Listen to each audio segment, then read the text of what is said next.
gostaria de te agradecer mais uma vez, doutor Chossi, pela tua por topar participar dessa live. Você que estava falando aqui para mim agora, que já fez mais de 40 lives aí sequenciais, e topar fazer mais essa com a gente. Né? Você, rapidamente aqui, leu o seu currículo, que você é advogado, mestre em Direito, fundador do portal Licitações Municipais e expert em contratações públicas. Quero agradecer a todos que já estão online nos assistindo. E eu gostaria de que você começasse contando um pouco da sua história, né? Porque a gente lê o currículo, é aquela coisa mais fria assim. Gostaria que você contasse a sua história para a gente, por favor. Diego, eu sou um entusiasta do direito administrativo, um apaixonado por licitações e contratos, porque eu percebo que a administração pública ela é o alicerce da sociedade. Através dos atos dos governantes, através das medidas implantadas, das políticas públicas em que a sociedade tem um ambiente mais adequado para conviver em harmonia. E quando a gente fala em licitações e contratos, eu não consigo vislumbrar apenas uma relação entre administração pública, entre poder público, com uma pessoa física, pessoa jurídica. Eu vejo, na verdade, algo mais amplo. Os contratos administrativos, eles têm uma função sistêmica, que são aquelas elencadas na Constituição Federal, que é auxiliar na erradicação da pobreza, reduzir a desigualdade social, auxiliar no desenvolvimento sustentável do país. Então, nós precisamos compreender as contratações públicas como algo que realmente vem para agregar um ambiente mais harmônico, um ambiente que tenha, na verdade, os direitos fundamentais, os direitos personalíssimos, que é educação, saúde, saneamento, segurança, todos, de fato, respaldados para o cidadão. Então, é por conta disso que eu sou um entusiasta, sou uma apaixonada por essa temática. Iniciei nessa área ainda durante a graduação, como estagiário, depois tive uma experiência no Observatório Social de Maringá como voluntário, me tornei coordenador jurídico do Observatório Social, depois me tornei coordenador jurídico do Observatório Social do Brasil, replicando boas ações de educação fiscal, de combate à corrupção, e hoje eu trabalho atuando com consultoria, com capacitação, tanto para a administração pública quanto para a iniciativa privada, sempre buscando a boa aplicação dos recursos públicos. Legal. E para o pessoal que está nos assistindo aí, às vezes eu vejo que tem confusão em algumas coisas. Qual que é o conceito, né? O que são as contratações públicas?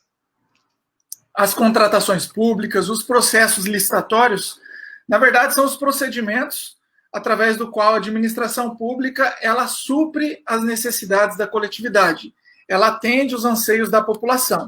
Então, por exemplo, aquela escola, aquele hospital que tem aí no seu município, eles foram construídos através de uma empresa e essa empresa ela venceu um processo licitatório, que é um procedimento disciplinado por lei, tem várias fases e procedimentos, algumas regras para serem seguidas, mas praticamente tudo aquilo que direto ou indiretamente nós temos contato no nosso dia a dia é oriundo de um processo licitatório. Eu sempre falo, desde o momento em que a gente acorda, que vai ali, acende o interruptor, tem um fornecimento de energia, que a gente vai ao banheiro e liga ali o registro e liga a torneira, é um fornecimento de água, teve uma concessionária, teve um processo licitatório, que a gente toma o transporte coletivo, ou pega o nosso carro e trafega por uma rua pavimentada ou não, de alguma forma aquilo ali teve a participação do poder público e para que isso tenha sido de fato concretizado, alguma empresa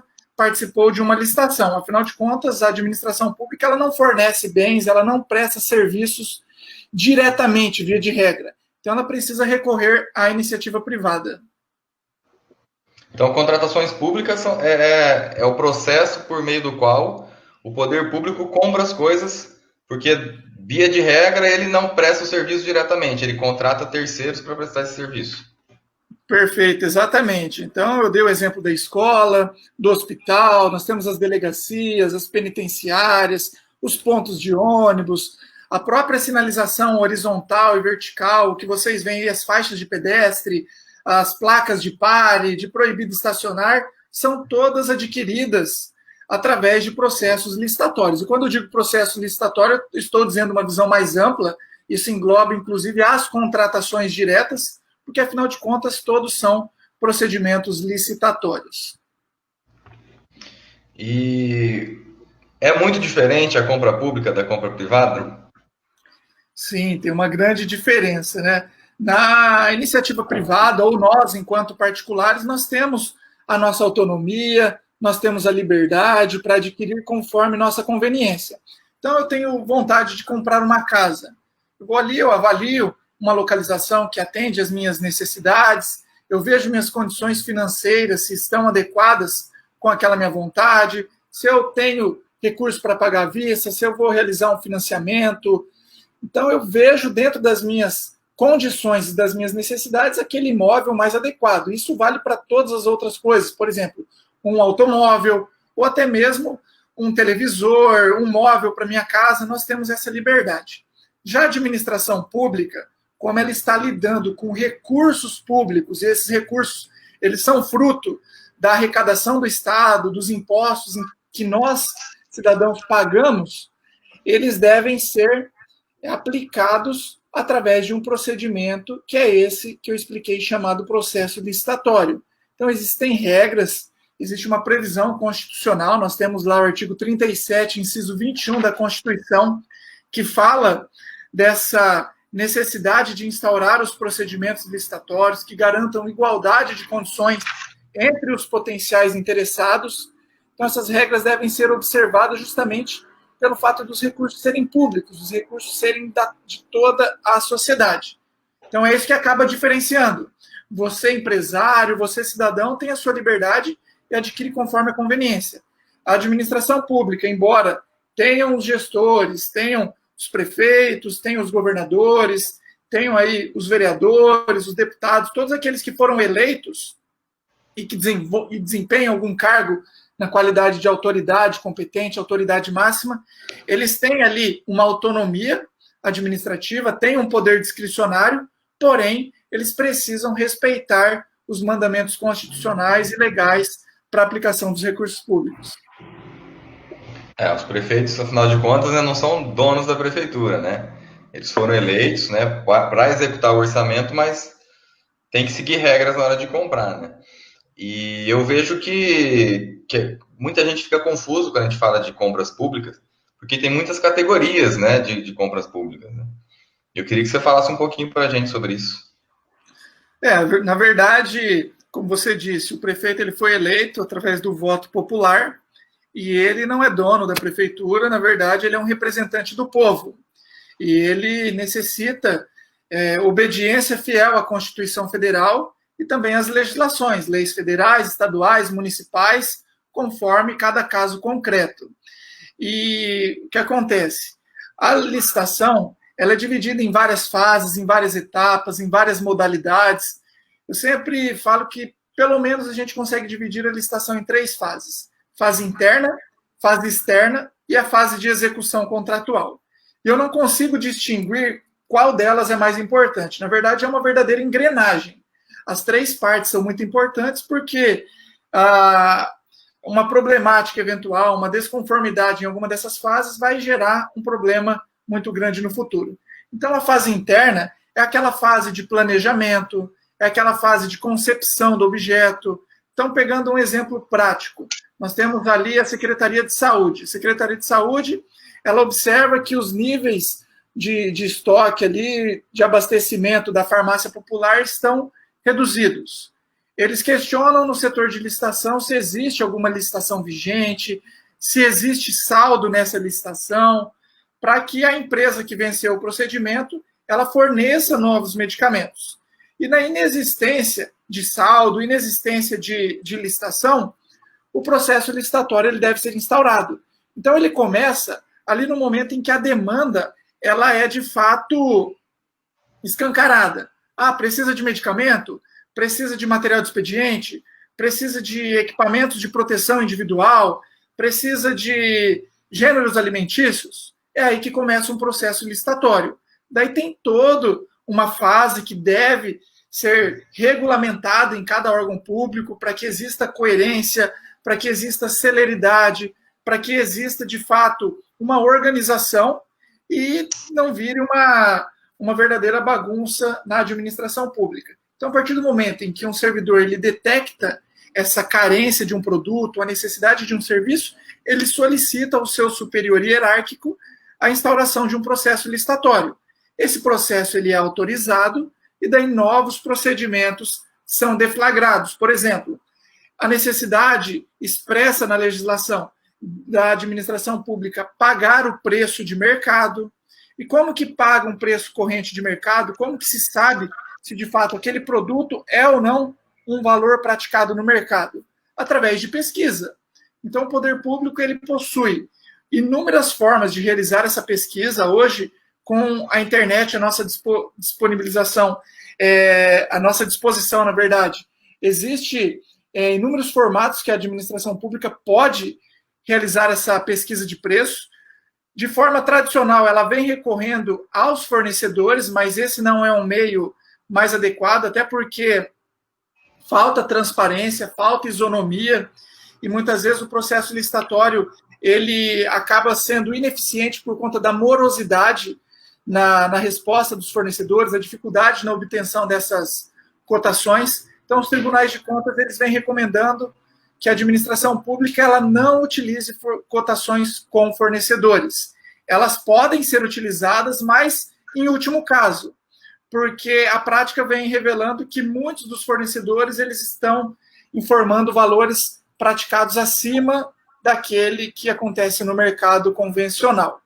E daí muitos perguntam, se o fornecedor não pode ser consultado, como que a administração pública vai, de fato, auferir o valor de mercado?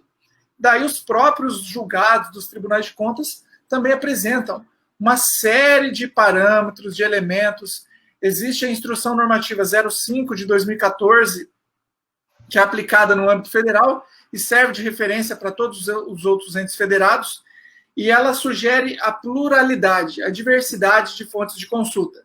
E como seria essa diversidade? Por exemplo, o município A, ele tem interesse em adquirir um veículo. Ao invés dele recorrer às concessionárias, ele vai acessar o portal de transparência dos outros municípios e verificar quanto que os outros órgãos públicos estão pagando por um veículo similar.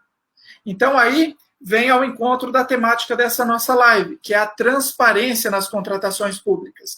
Então, essa transparência ela é importante para o controle social, para o controle externo, Tribunal de Contas, Ministério Público, fiscalizarem o próprio Poder Legislativo, fiscalizar o Executivo, mas é importante também para que os outros órgãos públicos utilizem como parâmetro a questão dos valores praticados, são aqueles registrados em ata, aqueles em contratos administrativos. O poder público ele vai pegar isso e vai anexar no seu processo. Se o município B, C e D está pagando um valor por determinado produto, por que eu não posso pagar o mesmo valor? Então, ele utiliza isso como parâmetro. Um outro parâmetro, pesquisa relacionada com esses produtos similares em sites especializados. Então, o poder público ele pode acessar sites de empresas especializadas de amplo domínio público, e pegar aquele valor e anexar no seu processo licitatório. Se nós, particulares, temos essa autonomia e nós, hoje em dia, compramos quase que tudo pela internet, por que o poder público ainda é muito resistente? Então, ele pode utilizar e auxilia, inclusive, no controle, porque são informações que estão na internet, de amplo acesso, e isso auxilia na fiscalização dos gastos públicos. Então, resumindo, o poder público ele deve buscar as mais variadas fontes de pesquisa, e daí, com base nisso, ele vai estimar um valor que ele tem para adquirir aquele produto, contratar aquele serviço. E daí, por conta disso, o que acontece? Ele verifica no seu setor contábil se existe uma disponibilidade orçamentária, uma disponibilidade financeira para, de fato, honrar com aquele compromisso. Existindo essa disponibilidade, um instrumento convocatório, que é o edital, onde tem todas as regras, o dia da licitação, o horário, quais são as exigências de habilitação, quais são as condições da proposta, o valor, a quantidade daquilo que está sendo licitado, tudo isso sai nesse documento chamado de edital. É o instrumento convocatório, porque ele convoca e convida os interessados a participarem. Esse edital ele é autorizado pela autoridade competente, pelo chefe aí de determinada repartição pública, mas antes disso tem aprovação pela assessoria jurídica do órgão licitante, E daí, a partir do momento em que ele é publicado, todos nós temos conhecimento do que o poder público tem interesse em contratar. Então, isso seria a fase interna, que vai desde o início da demanda até a publicação do edital. Daí, de forma resumida, a fase externa é a escolha do licitante, é o julgamento da licitação, a apresentação dos documentos, proposta. A modalidade pregão é a mais convencional. Hoje, o pregão eletrônico está em alta, mas falaremos disso mais adiante. E daí, quando a empresa é declarada vencedora, daí tem a fase de execução contratual, que ela tem que cumprir com prazos, entregando na qualidade, na quantidade que foi licitado, e aí é muito importante a fiscalização dessa execução contratual. Legal, acho que então, de uma forma resumida, a fase interna é desde que a gente descobre que tem uma demanda, descobre que precisa de alguma coisa, até publicar o edital. Perfeito. E eu vejo que nessa fase interna, me corrija se eu estiver enganado, que talvez é a fase que mais falte transparência nos processos e, consequentemente, tenha mais má fé ou erro, né? Porque às vezes é difícil julgar, né? Porque a gente vê muitas prefeituras ainda amarradas naquela coisa dos 3 orçamentos, como se fosse uma coisa suprema, assim, né? Se os 3 orçamentos indicam esse preço, eu posso usar. E aí, às vezes, a gente vê umas coisas absurdas, assim, né? De lata de refrigerante quente a R$6. Que, pô, todo mundo sabe, você vai no mercado ali, você sabe quanto custa uma lata de refrigerante. Só que isso, às vezes, fica escancarado porque é um item simples. Eu imagino que uma compra mais complexa, assim, por exemplo, vai comprar um aparelho de raio-x, seja muito mais difícil, talvez, de fazer essa pesquisa, né? E como que a gente consegue, já que essa fase é interna ainda, como que a gente consegue fiscalizar? Há meios de fiscalizar isso ou depende totalmente do gestor ali? Perfeito. Essa fase interna, ela não tem assim uma previsão expressa dos procedimentos a serem seguidos por cada órgão licitante. Ele traz ali linhas gerais daquilo que deve ser de fato praticado, porém é competência de cada órgão licitante disciplinar através dos seus regulamentos internos e portarias, principalmente questão de prazos. Qual que é o prazo para que um parecer seja de fato emitido pela Procuradoria Jurídica? Qual é o prazo para que a contabilidade se manifeste sobre a disponibilidade orçamentária ou não para aquela licitação? Para a confecção de um edital, a questão do próprio aprovação da autoridade competente para a publicação daquele instrumento convocatório, é importante que cada órgão público faça a sua regulamentação. E isso auxilia, inclusive, na fiscalização, porque a partir do momento em que nós temos atos formalizando esses procedimentos, fica fácil depois de nós fiscalizarmos se de fato eles foram seguidos ou não. Agora, no tocante às cotações de preço, a prática vem demonstrando que muitas dessas cotações, a gente tem eu sempre falo, né, onde consta na legislação essa necessidade de 3 cotações. Eu sei de processos licitatórios que ficaram parados em determinadas prefeituras ali por 3, 4, 6 meses, porque não chegava a terceira cotação, só tinha 2. Mas quando a gente procura na legislação, não existe nenhum lugar que exija essas 3 cotações. Isso daí foi fruto de um acórdão do Tribunal de Contas da União muito antigo, que já foi atualizado por inúmeras decisões, então não faz o menor sentido. Como eu disse, hoje nós temos a tecnologia da informação a nosso favor para auxiliar nas cotações. Porque o que acontecia? Muitas dessas 3 cotações elas eram entregues por um único fornecedor. Isso não é novidade para ninguém. Quem atua na administração pública sabe que, infelizmente, isso acontecia muito. Então, o servidor público que estava ali já cheio de atribuições, muitas vezes eu vi até uma boa-fé. Ele recorria a um fornecedor de forma aleatória, solicitando uma determinada cotação. E esse fornecedor, ele se colocava à disposição para conseguir outras cotações. Então, o servidor público simplesmente falava, agradeço, se você fizer isso, ótimo. Mas o que acontece? Essas outras 2 cotações eram mais para acobertar aquela terceira cotação. E o objetivo da norma não é apenas dar uma formalidade ao processo licitatório. De fato, é aferir se aquele valor é ou não um valor praticado no mercado. Porque é através dessas cotações, em que muitas modalidades são de fato escolhidas, por exemplo, a carta convite, a tomada de preço à concorrência, elas são determinadas com base no valor da licitação. E esse valor é determinado de acordo com as cotações. Se existe ou não disponibilidade orçamentária e financeira, também o parecer contábil será, de fato, emitido com base nessas cotações. Então, são inúmeras características e a importância enorme de uma cotação bem realizada.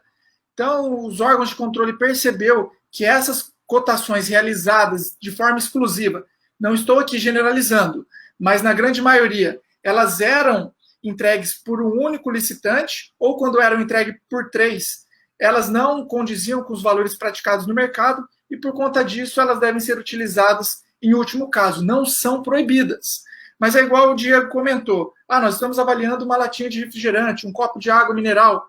Isso talvez todo mundo tenha uma noção de valor, porque faz parte do nosso dia a dia. A gente vai numa conveniência, a gente vai numa farmácia, a gente vai no supermercado e adquire esse tipo de produto. Mas quando a gente fala de algum equipamento complexo, um equipamento vultoso, como que fica isso? Como que a gente sabe se é ou não o valor de mercado? E quando a gente começa a pesquisar com atas de outros municípios, bancos de preços disponíveis na internet, existem bancos de preços gratuitos, existem outros que são pagos. O governo federal tem o painel de preços. Nesse painel de preços você acessa, digita ali um determinado produto e você consegue saber qual é o valor praticado pela administração pública federal. Então isso serve como parâmetro para fiscalizar as licitações que estão acontecendo. E o que você comentou, como que faz para fiscalizar a fase interna? Como o próprio nome diz, fase interna é algo interno da administração pública. E ela se torna pública a partir do momento em que o processo é publicado, em que o aviso de licitação é publicado. Então, até aquele momento, a administração pública ela tem ali a sua não seria sigilo, mas ela tem a sua prerrogativa de instaurar o seu processo, de confeccionar o seu processo, de alterar, de corrigir da melhor maneira possível. Nada impede que, depois de publicado, ela também corrija, porque existe o princípio da autotutela, a súmula 473 do STF, que a partir de qualquer momento que seja detectado um fato superveniente, pode ser revogada uma licitação, ou encontrada uma ilegalidade, pode ser anulada. Mas fato é que o controle ele acaba acontecendo a partir do momento em que a licitação é publicada. Porque é a partir desse momento que você sabe efetivamente que o poder público está disposto a pagar determinado preço por determinado produto ou serviço. Porque, por mais que já tenha sido realizada uma cotação, isso não significa que o poder público ele vai utilizar ela como referência para preço máximo ou como valor de referência. E acho que a gente poderia entrar na questão das modalidades de licitação, né? E certo. Todas elas passam por esse processo de fase interna, fase externa e execução contratual. O que difere uma da outra? É valor, é complexidade? Assim, nós temos inúmeras modalidades. Tem as tradicionais lá da Lei 8666 de 93, que seria concorrência, tomada de preço, carta convite, concurso e leilão. Nós temos o pregão, que está na Lei 10.520 de 2002, que pode ser tanto na sua forma presencial quanto na sua forma eletrônica. Nós temos também o regime diferenciado de contratação, que é aquela legislação que foi criada inicialmente em razão das obras da Copa do Mundo, das Olimpíadas, e acabou sendo estendida para várias outras necessidades, e agora, nesse período de pandemia, foi amplamente estendido para qualquer tipo de contratação. Então, essas seriam as modalidades. O que diferencia aquelas tradicionais da 8666, de regra, é o valor.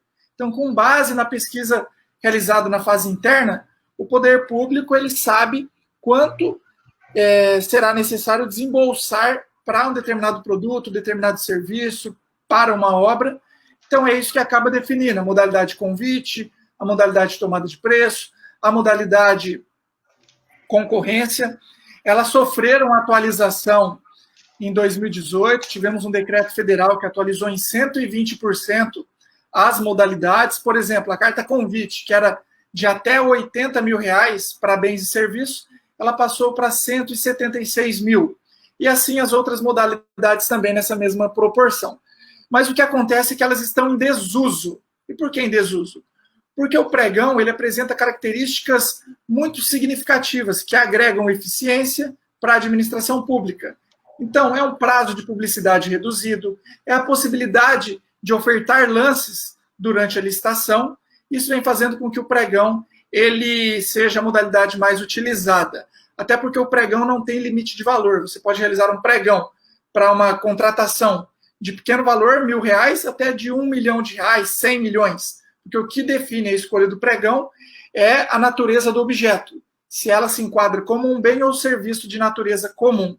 E hoje, praticamente, tudo se enquadra como bem ou serviço comum, né? Ressalvadas as obras que não são admitidas e também os serviços de natureza técnica e intelectual, serviços especializados, algo mais pontual. Então, o pregão é a modalidade mais utilizada na atualidade. Então, o pregão, ele, por inúmeras vantagens que você citou, você acha que a tendência aí é que seja cada vez mais utilizado, com exceção desses casos que você citou. Perfeito. O pregão já existem vários estudos, é a modalidade já mais utilizada há muito tempo. E agora o que vem acontecendo é uma crescente pelo pregão eletrônico. No âmbito federal, o pregão eletrônico ele já é obrigatório. Agora, no âmbito municipal, estadual, ele vem acontecendo de forma gradual. Aqui no estado do Paraná, nós temos um acórdão 2605 de 2018 do Tribunal Pleno, que foi uma consulta realizada por um determinado município, e o Tribunal de Contas respondeu o seguinte, que a regra é o pregão eletrônico, e que o gestor ele deve justificar no processo a opção pelo pregão presencial. Então, todo pregão presencial deve estar fundamentado com uma justificativa ali bem pertinente o porquê da não adoção do pregão eletrônico, independente da origem dos recursos, sejam recursos próprios, estaduais ou oriundos de convênio da administração federal, o pregão eletrônico ele deve ser a regra aqui no estado do Paraná.